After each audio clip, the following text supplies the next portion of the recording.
Bueno, em, quería darle un poco de hilo a lo que decía el profe, pero entre tanto saludo ya, me olvidé de lo que estaba hablando el profe. ¿De qué era que estaba hablando el profe en el editorial? De la caída de popularidad en la palabra del presidente era, ¿no? Poca Eso, credibilidad. poca credibilidad, ya, ya, vale. Saludos a Pandora, dicen por acá. Ahí está, ven, hasta nuestros seguidores mandan saludos al Troll Center, así que para todos ellos también, ¿no? Para el gordito González, para Zúñiga, para todos esos que están metidos ahí, el policía Mauro Vargas y todos esos, un abrazo, saludos cordiales de parte de todos nosotros. A ver, venía con algunas cosas. Empecemos por lo menos importante, que es el Mundial. Recién se acabó el partido de Marruecos frente a Croacia, ¿no? Una nueva selección africana que se estrena en el Mundial, enfrentándose a Croacia, que fue la finalista del Mundial de Rusia 2018. Corrígeme, Esteban, si me equivoco, por favor. Este, ¿Me escuchó el Esteban o no? Corrígeme. Croacia fue finalista frente a Francia en el Mundial anterior, ¿no? Ya. La Croacia de Luka Modric, titular los 90 minutos, 37 años, el número 10, capitán de la selección de Croacia, estuvo en la cancha, uno de los mejores jugadores que hay en la actualidad, ídolo total en el Real Madrid. 0-0 terminó el partido entre Marruecos y Croacia. A las 8 de la mañana, es decir, en más o menos 45 minutos, se enfrentarán la selección de Alemania, pentacampeón del mundo, frente a... ¿Cuántas veces ha sido campeón en Alemania? ¿4 o 5? 4. 4 veces campeón del mundo, perdón. Corrijo. A ratos la memoria falla, la verdad. Se enfrentará a Japón, la selección del país del sol naciente. Se enfrenta a equipo europeo, múltiple campeón del mundo, como es Alemania, una selección joven, renovada, frente a Japón, selección asiática. Y a las 11, para mí es el partido más atractivo de la jornada, no sé para ustedes, pero para mí este es el más atractivo. España frente a Costa Rica, la España de Luis Enrique, que es un técnico bastante disruptivo, se ha convertido en un streamer, ¿no? No sé si ustedes han tenido la oportunidad de verle, pero búsquenle, ha hecho Twitch y ha salido en YouTube. De hecho fue tendencia durante algunos días Luis Enrique después de su primera aparición a través de estas plataformas digitales, convertido ya también en un influenciador en redes sociales. Técnico que, a pesar de su paso por el Barcelona y de su pasado culé, es un técnico que me cae bien, es bastante simpático Luis Enrique, muy interesante escucharle en esta charla que mantuvo con todos sus seguidores. Tuvo, creo que el pico más alto, como 150,000 personas conectadas, Luis Enrique. Así que se va a enfrentar a la selección de Costa Rica, todavía con Keylor Navas en el arco, 3 veces campeón de Europa con el Real Madrid. Interesante partido, para mí el más llamativo de la jornada. Y a las 14 horas, una de las selecciones que, para mi gusto, es una de las favoritas, Bélgica, se enfrentará a Canadá. Así que ahí están los partidos del día de hoy. Les repito, la jornada empezó con un empate sin goles entre Marruecos y Croacia. Creo que es el tercer empate sin goles de esta Copa del Mundo, ¿no? ¿El primero cuál fue? Dinamarca-Túnez, México-Polonia, donde Memo Ochoa le atajó un penal nada más y nada menos que a Lewandowski, que es uno de los delanteros más brillantes que tiene el fútbol mundial, goleador histórico del Bayern Múnich y ahora juega en el Barcelona. Y ayer el Memo Ochoa, que también es una figura. ¿Cuántos mundiales me dijiste? 4. Memo Ochoa. Ya. Si fallo ahí en ese dato, corríjanme, pero por lo menos son 3, ¿no? 3 o 4 mundiales que ha jugado el Memo Ochoa, y ayer le atajó un penal a Lewandowski, que es uno de los delanteros estelares del fútbol, no solo europeo, sino mundial. Y hoy empatan Marruecos con Croacia, entonces ya van 3 empates sin goles. Ayer la sorpresa, como lo dijimos, la dio Arabia Saudita ganándole a la Argentina de Messi 2-1. A ver, conectamos con lo que nos decía el profe, ¿no? La caída en credibilidad de Guillermo Lasso. La última encuesta de perfiles de opinión le daba a Guillermo Lasso 16.62% todavía de aprobación a la gestión. Hoy, si nos ayudan compartiendo el cuadrito, la Meli y el Esteban, ahí está, ustedes lo ven en pantalla. Según la última encuesta que ha publicado en sus plataformas digitales y que ayer ha sido ya circulada en todos los medios de comunicación, Perfiles de Opinión le da a Guillermo Lasso una caída del 16.62 al 12.62%, es decir, 4 puntos de caída en la aprobación de gestión entre octubre y noviembre de este año, en un mes. Es decir, que poco y nada le ha ayudado hasta el momento al presidente Lasso la inauguración del Mundial, esta efervescencia que se vive por efecto de esta fiesta futbolística que nos tiene a todo el mundo atentos, ¿no? Poco y nada. 4 puntos de caída, entonces, como ustedes están viendo en el cuadro, y ahí ven dos cilindros, ¿no? El de la izquierda es Quito, arriba está el pastel, ¿no? De la medición nacional, pero abajo estos cilindros, el de la izquierda es Quito, el de la derecha es Guayaquil, para quienes, como a mí, les falle un poco la vista. Izquierda Quito, derecha Guayaquil. Vemos que en la ciudad natal del presidente Lasso, el rechazo es mayor, ¿no? Es mayor, entre mala 57.29%, muy mala 27.16%, buena apenas del 8.83% y no responde o no sabe el 6.41%. En Quito es un poquito mejor la calificación que tiene Guillermo Lasso. No se puede decir que Quito ahora mismo sea un bastión del lacismo, si es que existe ese término lacismo. No creo que exista, porque no, ¿qué corriente ideológica puede representar el presidente Lasso? 5 mundiales, me dicen el Memo Ochoa. Gracias por el dato, Esteban, muy gentil. 5 mundiales, de locos. Ahí habrá que ver a quién ha igualado en récords, ¿no? Pero en Quito, Guillermo Lasso tiene, fíjense ustedes, este dato, que no es menor, sobre todo para quienes hoy están en franca campaña electoral, para las seccionales. El 17.22% en Quito califica como buena la gestión de Guillermo Lasso. 17.22%, en comparación con Guayaquil, que apenas del 9% le califica como buena.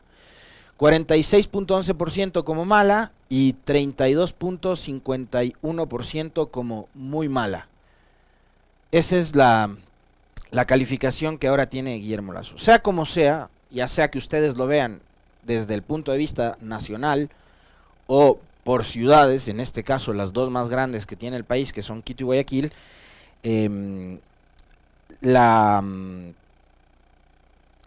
calificación del presidente Lasso, de su gestión, es realmente patética, ¿no? Es muy mala.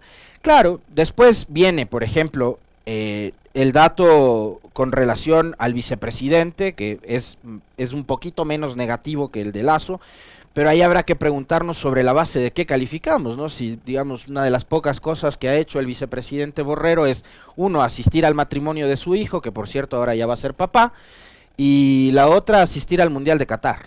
Entonces, no sé, pues ahí sobre la base de qué se puede calificar la gestión del vicepresidente Borrero. Pero Borrero tiene una desaprobación de 65.83%, en contraste con Lasso, que supera el 82%, ¿no? La calificación negativa de Borrero es menor que la de Lasso, pero ahí la pregunta es sobre la base de qué se califica, ¿no? Tan solo el 11.85% le da una valoración positiva al segundo mandatario. De ahí el resto de gente dice que no sabe qué hace. Fíjense en Quito, el 33.77% en Quito, el 33.77% de las personas encuestadas no sabe o no responde, porque no tenemos idea de a qué se dedica, qué hace, qué es lo que... ¿Cuál es el rol que cumple el señor vicepresidente de la República, Alfredo Borrero? Por acá también este dato es bueno, gracias Andrés. Dice, Borrero también suma entre comillas, a su gestión el tour que hizo por los hospitales que finalmente no sirvió para nada. Bueno, entonces fíjense ustedes, ¿cuánto era? Póngame otra vez el cuadrito, por favor, Meli. 33.77 era. Sí, 33.77% en Quito. donde supuestamente todavía le queda un poquito más de apoyo al gobierno de Lasso y de Creo, ¿ya? La gente no tiene idea, no sabe y no responde sobre la gestión de Borrero porque simplemente no sabemos a qué se dedica. ¿Ya? No sabemos a qué se dedica. Por ahí hay un hombre que suele aparecer con mandil blanco, a ratos da la apariencia de la mascota del mundial, ¿no? Que es médico, pero no sabemos qué hace. ¿Ya? En Guayaquil, el 15% de personas consultadas no sabe o no responde con respecto de la calificación del vicepresidente Borrero. Y el 61.8%, que es una cosa brutal en Guayaquil, califican como mala. Y si ustedes le suman el muy mala, tenemos una desaprobación del 72%, ¿no? En contra del vicepresidente Borrero. Ah, no, perdón, el 11 es buena, ¿no? Ahí estoy confundido yo. Pero muy mala es 11.50, entonces sí está bien. Son 72.5 de calificación negativa, que sumaría entre mala y muy mala el vicepresidente Borrero.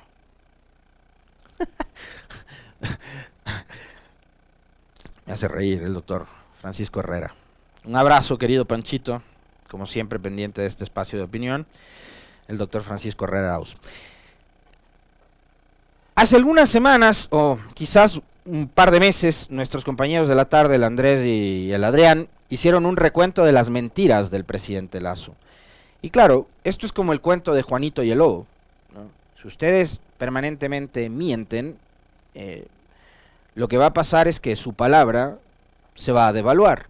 Y hoy no va a haber campaña de comunicación ni pauta millonaria que pueda probablemente revertir esta realidad, la que ustedes acaban de ver, la que expresan además las encuestas, con respecto de esa debacle que está experimentando hoy la aprobación del gobierno y del presidente Lasso. Porque la lógica es esta, es no hacer nada, cruzarse de brazos y dejar que el país trate como de seguir su curso, viviendo esperanzado de las permanentes cortinas de humo que se van generando, que a ratos terminan siendo sí bastante exitosas para ellos porque manejan todavía un aparato de comunicación enorme que es público y que es privado, porque es innegable que el gobierno todavía cuenta no solamente con los medios públicos, con los medios incautados, con todo el aparato de comunicación y el dinero que maneja el Estado, sino también que hay medios privados que siguen la línea del gobierno, que son fieles a esa lógica que mantuvieron durante el gobierno de Lenín Moreno, que mantienen todavía hoy en día a favor del poder de turno, ¿no? Porque probablemente, como les decía yo ayer, hay un libreto que lo establecieron y que ya casi ni siquiera es necesario que se den ese tipo de reuniones a las que yo me refería ayer, estos desayunos, estos cafecitos en los salones de banquetes del Palacio de Carondelet, para decirles a los periodistas los favores que necesitan, porque simplemente lo único que tienen que hacer es repetir el mismo libreto que han venido haciendo durante los últimos 5 años. A ratos hay medios de comunicación privados que sí terminan rebelándose y que por ahí se descarrilan o se desvían, y claro, a nosotros es un poco como que nos desconcierta porque nos dice, epa, están siendo críticos con el gobierno, ¿qué pasó ahí?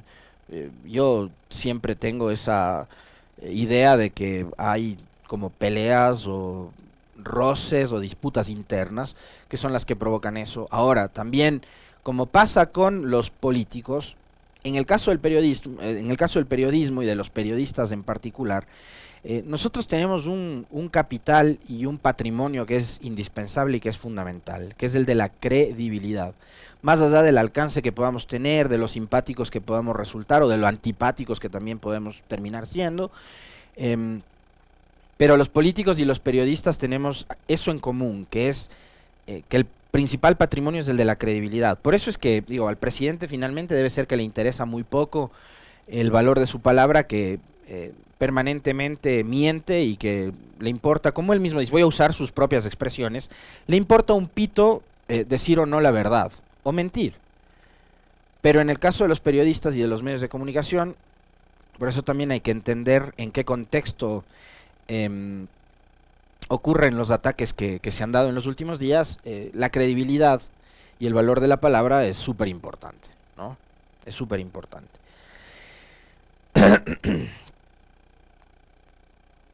Yo siempre trato de sacar lo mejor posible de cada una de las entrevistas. Y ayer tuvimos dos entrevistas muy interesantes en este espacio. Una con el asambleísta Fernando Cedeño de la bancada de UNES y la otra con la académica catedrática Carla Álvarez. Siempre con Carla Álvarez es muy interesante conversar sobre temas de seguridad porque uno termina ilustrándose, aprendiendo, en definitiva. Creo que a ustedes les pasa lo mismo que a mí, cuando escuchan las conversas que tenemos con Carla o con Carolina Andrade, o con Jorge Núñez, o con Luis Córdoba, que son personas que a las que siempre recurrimos para hablar de temas de seguridad, en los que obviamente ni Liceni Espinel ni Alexis Moncayo somos dos especialistas, ¿no? Y son entrevistas de las que siempre tratamos de sacar lo mejor y aprender. Y ayer a mí me quedaron muchas cosas interesantes de la conversa con Carla. Con Fernando Cedeño me quedó dando vueltas la necesidad de una reforma. Ustedes capaz pueden discrepar. Yo digo, me parece que es interesante lo que dijo Cedeño, no sé si sea lo más adecuado el generar una reforma, no sé si además esta reforma tiene que ser únicamente de carácter legal o ascender a lo constitucional para que los consejeros de participación ciudadana no sean, o esta institución no sea descabezada a través de un juicio político que puede ser en tiempo récord, como el que pasó en agosto del 2019. Fíjense ustedes que los consejeros habían sido posesionados en mayo, y ni siquiera en mayo 24 o 14 que tenían que ser posesionados, sino días después, porque hubo una serie de trabas, de problemas, que la posesión no se llevó el día que tenía que haberse llevado a efecto.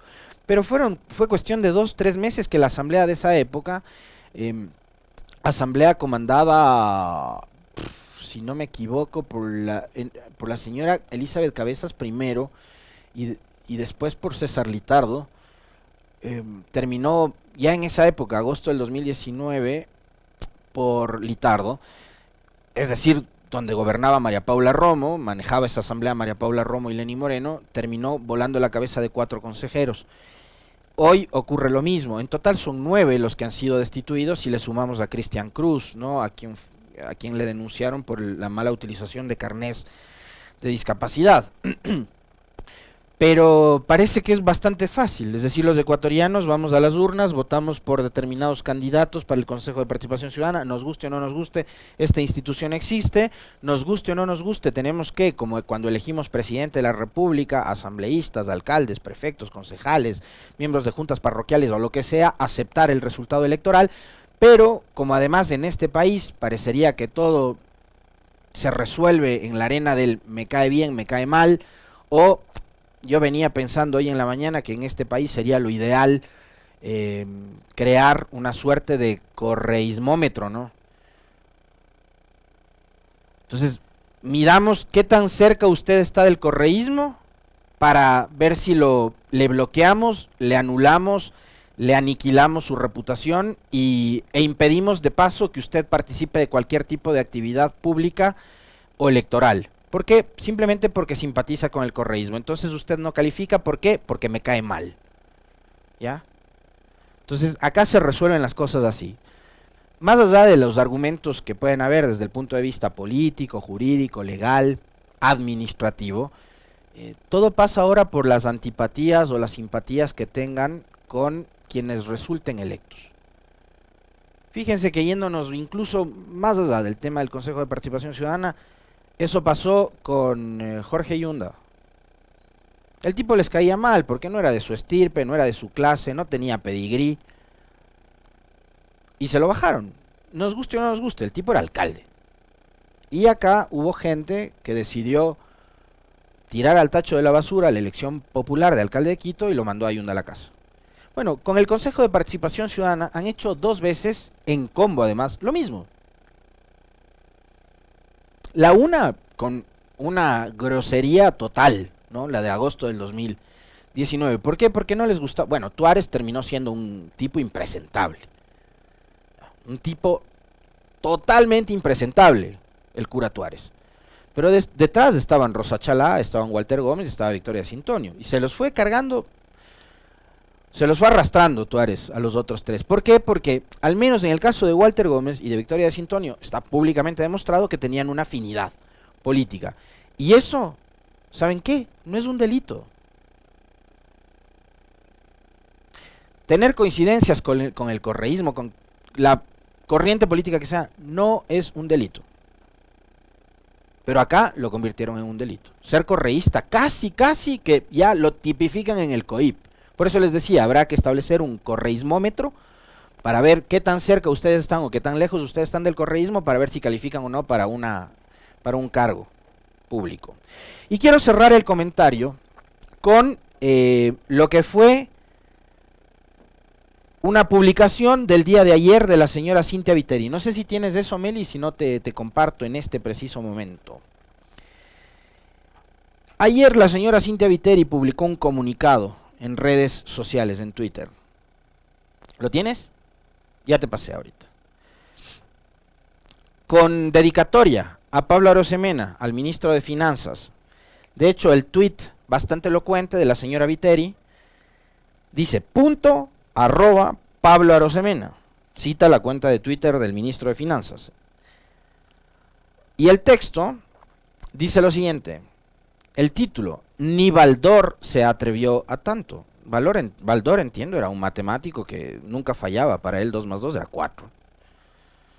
No sé si las matemáticas del ministro de Finanzas sean tan buenas como las de Baldor, pero bueno, dice que ni Baldor se atrevió a tanto, la señora Viteri. Y quiero que ustedes reflexionen y analicen conmigo, párrafo por párrafo, este comunicado de la alcaldesa socialcristiana que hizo campaña por Lasso. La bonanza económica de la que el gobierno habla no llega al estómago de los ecuatorianos. Vivimos 2 mundos. En el uno, usted dice que al Ecuador le va mejor que nunca económicamente. En el real, la policía empuja sus carros y en los hospitales públicos los pacientes deben pagar hasta por las curitas. Las únicas escuelas que fueron rehabilitadas en la ciudad las hizo esta administración municipal. Las demás se apoyan en palos. La gente se las tiene que arreglar para sobrevivir en un país que no genera empleos reales. Cosa que quieren resolver con una pregunta de consulta popular, de paso, ¿no? Como que sí. Ustedes votan sí mañana y se generan 1 millón de empleos por obra y gracia del Espíritu Santo. El enredo de su lenguaje técnico lo va a terminar ahorcando. Ya vivieron un paro y ahora enfrentan la amenaza de otro. La razón, la pobreza que ustedes no ven, no oyen, no sienten. En Guayaquil ustedes no han hecho ninguna obra y la gente está cansada. Ahora la alcaldesa defiende el derecho de los ciudadanos a manifestarse por las malas políticas públicas. Esta misma alcaldesa y esta misma administración socialcristiana municipal de Guayaquil, que en octubre del 2019 y en junio del 2022 utilizó volquetas y bienes públicos para bloquear los accesos a Guayaquil para defender al gobierno de Moreno y al gobierno de Lasso. Ahora dice que las manifestaciones son porque los ecuatorianos están cansados del hambre, del desempleo y del abandono. No se contradiga, alcaldesa Viteri. Ustedes apoyaron a Lasso, ustedes lo pusieron ahí. Ustedes defendieron a Moreno, ustedes defendieron a Lasso en junio. No solo usted bloqueando los accesos en Guayaquil, porque ahí sí es bravísima la alcaldesa cuando la CONAIE empieza a paralizarse y dice, vamos con nuestros manifestantes de aquí de Guayaquil. Ahí dicen, los violentos no entrarán a Guayaquil. Bueno, los violentos en Guayaquil se pasean y tienen sometida al miedo a la ciudad. Sicariatos, robos, asesinatos a la orden del día en su ciudad, alcaldesa. En junio su partido se opuso a la aplicación del 130 con el que pretendían sancionarle, mandándole a la casa al presidente Lasso, al que usted ahora dice que es un inoperante, pero su partido le salvó. El reclamo de esta ciudad es justo y los obliga a ustedes como gobierno de paso a cumplir a lo largo de este año. El precio del petróleo ha estado por encima del presupuestado. Eso significa que a las arcas del fisco ecuatoriano han ingresado más divisas por este concepto. Igualmente, a inicios de este año entró en vigencia la reforma tributaria impulsada por el gobierno, que significó un aumento de impuestos y por ende la recaudación tributaria, como el mismo SRI ha informado. Por petróleo, impuestos y peso poblacional, a Guayaquil le corresponden 51.195.000 dólares.